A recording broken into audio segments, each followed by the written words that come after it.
Hi guys, for today's video ipapakita ko sa inyo ang Chiang Mai Bridge sa Hong Kong.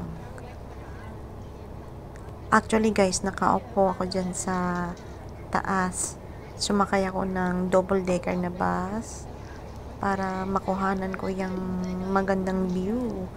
Kasi maganda kasi pag nakaupo ka dun sa taas na part ng bus, makikita mo talaga yung mga view sa baba. Ayan guys, may mga bundok siya sa paligid.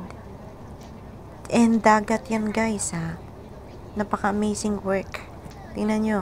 Nakagawa sila ng bridge. Patawid ng dagat oh. Dagat yan lahat yan dyan guys. Pero nagawa nila ng bridge.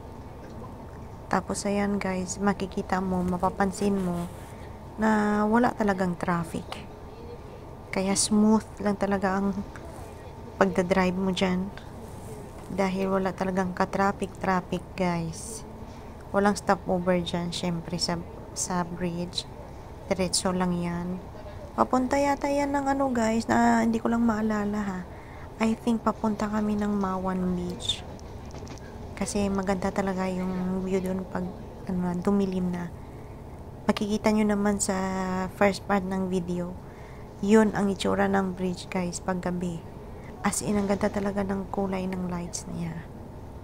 So, ayan nga guys. Ang haba talaga ng biyahe na yan. I think, more than 1 hour yan. Pero sulit naman.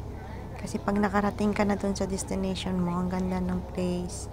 Ang ganda ng view. And, kung talagang nature lover ka, talagang mai-enjoy mo yung view na yan.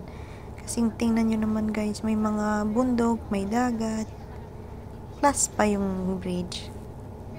So, ayan lang guys. Enjoy the view ng bridge ng Hong Kong. Bye!